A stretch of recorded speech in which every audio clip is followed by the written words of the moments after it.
Hello, thanks for joining me. David Dunford here from David and Debbie Dunford.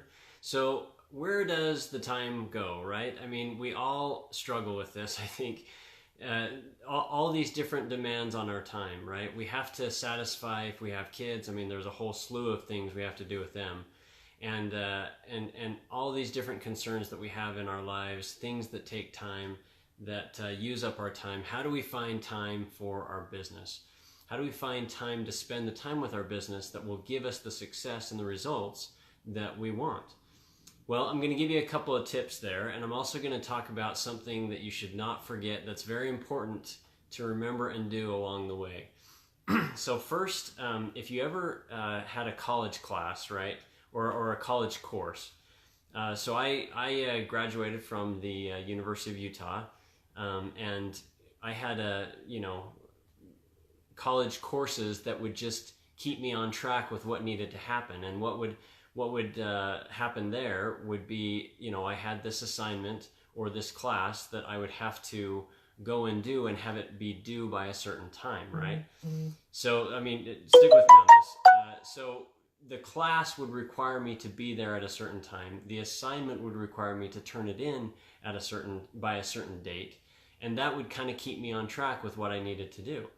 So that time blocking, that class period that was from, whatever. I mean, sometimes I would have a 3-hour class once a week, and that 3 hours was blocked out for that class time. And I would go and I would participate in the class or do whatever needed to be done. But that kept me on track. So one tip that I could give you for finding the time that you need for your business is to time block. And that means that whatever that means for you, sitting down and deciding, here's what I can do with everything else that's going on in my life. Here's what I can spend for my business. I can say Monday, Wednesday, Friday, from this time to this time is going to be spent on my business.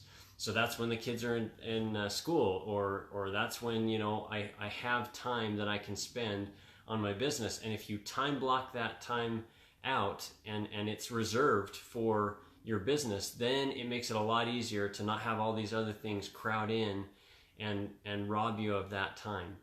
So the other thing, and this is kind of what we've chosen to do, as we recognize that we were not spending enough time with our business and building up our business, was a certain amount of hours per day, right? So like 3 hours on the weekdays, maybe a little bit more on the weekends.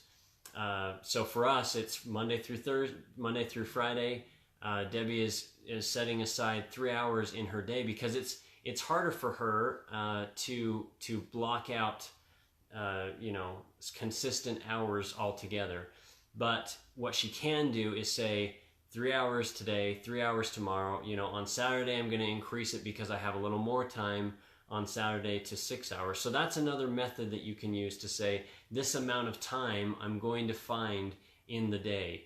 And then, with the things that happen throughout the day, you're finding time in the nooks and crannies, and you're kind of keeping track of how much time you spent on your business to be able to get up to the time that you've already allocated for yourself.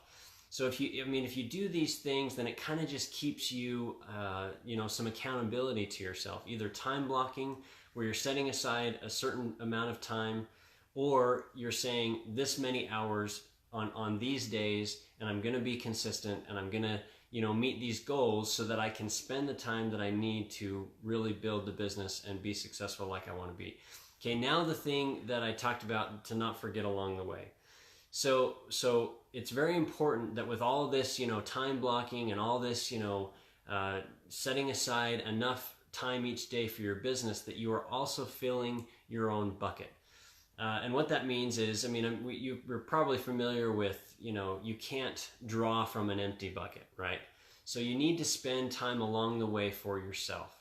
So with all this time that you're setting aside for your business, don't forget to pick those things that you enjoy doing.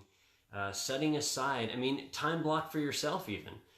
Set aside time for yourself. Do things for yourself so that you're rejuvenating your own spirit, your own emotions, and you're able to continue to give to your business and to your family and all these other things that demand your time. So don't forget to do that. And these are principles that will help you to be able to find the time that you need to be able to be successful. So thank you for joining me. Sometimes Debbie's with me, so I'm used to saying us. But thank you for joining me tonight. I hope this was valuable for you. Please put a hashtag value in the comments if it was valuable for you. And thank you again. Have a good one.